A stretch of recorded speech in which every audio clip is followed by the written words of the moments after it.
Now Kanye may have said some wild things, but he was Yes. immediately reprimanded, and then also with Kyrie Irving, I Right. on Kyrie, but at the same time, we still got the stuff up on Amazon, or That's right. the whole That's right. documentary. And so what I'm saying is the accountability, and this is what Seiko was talking about. If we're going to have accountability, let's have it for everybody. Cause what didn't kill me just became bricks to build me. A matter of time, really. I know that somebody feel me out there.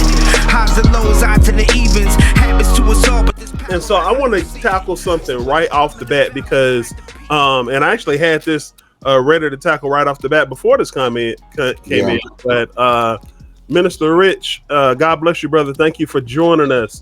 He says, can't wait for this one. Many honor King as a hero. They talked about Paul and David sins, but ignore Martin Luther's adultery.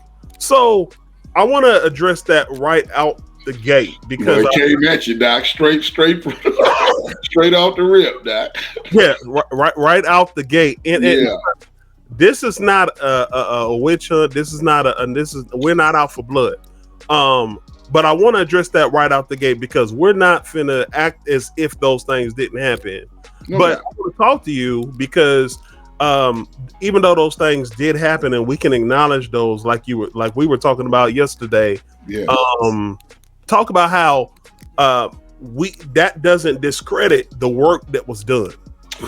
Yeah, I think it's interesting that anytime you begin to talk about moral behavior being an opportunity to discredit, maybe take away a platform, often it happens more with African Americans than any other race of people. You look even in this country, and we've seen some things side by side, right, in the news that we've had recently. And I'm gonna bring this full circle back to the Bible in a minute. But you look at, if you were to just look at the media treatment of Harvey Weinstein and Bill Cosby, right, over the last few years. You think about the level of treachery that has been described as court cases have been exposed in what Weinstein did, and you think about the stuff that was exposed with Bill Cosby. You could easily see a greater level of treachery, right, and intentionality in the stuff that Weinstein did. But when you start looking at media coverage, because of the space that we're in, Bill Cosby got all the media coverage, and Weinstein was secondary, right? He didn't get as much, even though he got plenty. He didn't get as much as Bill. And I could walk that out in many different spaces. I think one of our issues is that we don't recognize that we have been judged by individuals who have thought themselves the standard bearers for morality for a long time. Part of that is rooted in that white supremacy as well. And it isn't that we are equally judging all people, but part of it is that we have been judged more harshly by every action, no matter what it was, including, whistling at somebody or looking at them with the wrong eyes. Our actions and our moral actions have always been amplified as if they were more degrading than somebody's else. Does that excuse immoral behavior? No, not at all. But I don't think we need to take our cues from a society that has built its justice scales on uneven weights and uneven measures as to how we judge people publicly when we begin to crucify people in the public square. I think we also look at the Bible and begin to look at people like David and all of the characters of the Bible. We can call him out because his sins were glaring, but every last individual was flawed. You find me a flawless Christian leader inside of the Bible and the canon that we look at, and we're not going to be able to find even when we see people like Job, who was a wise and an upright man, people still found issues with him. And so I think one of our issues is that we judge based on morality rather than a journey through life and a journey of faith, one that only God will be able to judge us on. And we're able to pull tidbits that we learn from each one of these individuals, whether it be the individuals in the Bible or the characters that we look at that play out through history. But for us to be the standard bearers for morality, I think we'd have to start with ourselves, and many of us haven't even cleaned out our own closet.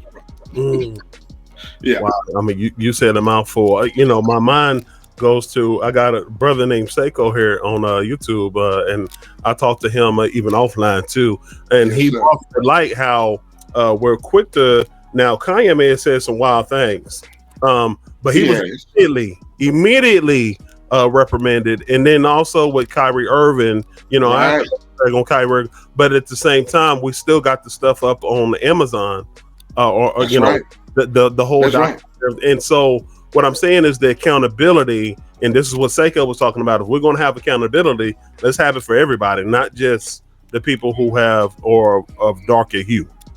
Uneven weights and uneven measures. The Bible talks often about that, brother. Yes, sir.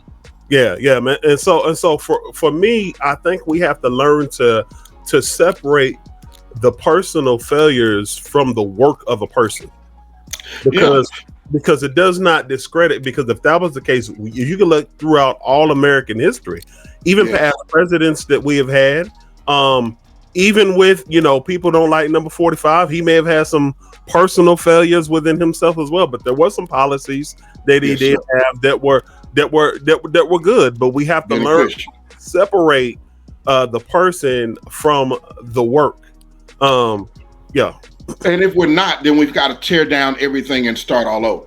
Because the truth of the matter is that we've been built on this. Think about some of the other conversations that have been in the public square over the last few years, even as we deal with Dr. King again, Black history and all this, and we see monuments, right, to former slaveholders that are all around our country. Now, these monuments weren't accidentally put up. These monuments were terroristic threats. They were put in place after there was a measure of progress. Once the Africans were freed from slavery. I don't want to call them slaves. Call us, our ancestors, slaves. We were former Africans who were freed from slavery and bondage. Once that happened, to enact a terror campaign, these monuments were placed all over the country so that you would always have to deal with that while you also dealing with the restrictions of Jim Crow and racial segregation and all of this. And so now individuals are fighting to keep these same monuments from being taken down in 2022. Doc. We're not talking about in 1860. Still to this day, we know everything they did. It has been chronicled in the history books. We are talking about treating human life as cattle. These individuals were treacherous and nefarious in their nature, and yet there was still a question of whether we should take down monuments that honor these same people, because they were the presidents and the leaders and the congressmen and the senators and all of this of our country. And so again, if we're not going to weigh this evenly,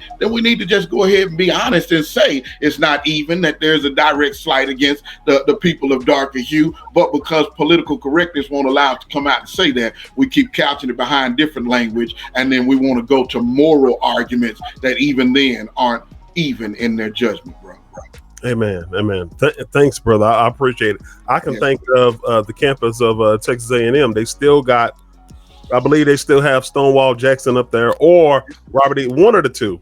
Yes, sir. But they still had those statues up on campus. No, propaganda in one of his songs. He said there's a school in Alabama that's 90% black, and it's called Robert E. Lee. He said, what does that do to the psyche of an individual, the ancestors of slaves that are at schools that are named after not only former slave masters, but those who fought to keep the institution in place and were in charge of murdering thousands of Americans to keep that institution in place. And yet we still have their names on schools and roadways and museums and on monuments that are all over the place. And so I'm you said I was radical, and in this way some people have a problem receiving me, because for me there is no moral judgment that can come from even the ancestors of those people. For me, I think we have to start all over. When we begin to speak, we speak at an equal standpoint. I stand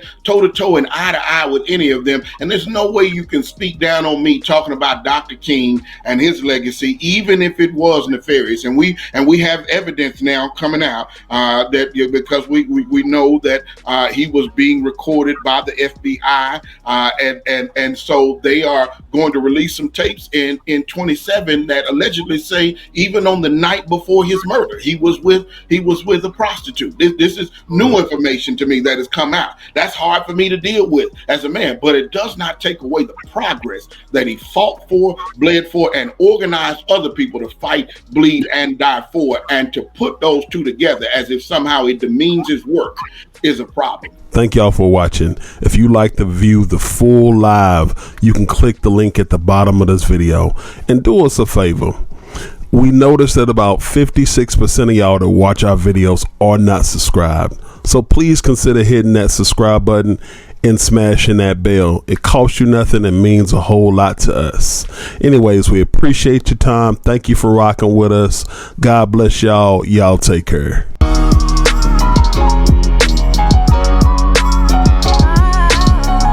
I wake up in the morning, hallelujah. Just wanna let you know I'm grateful to you.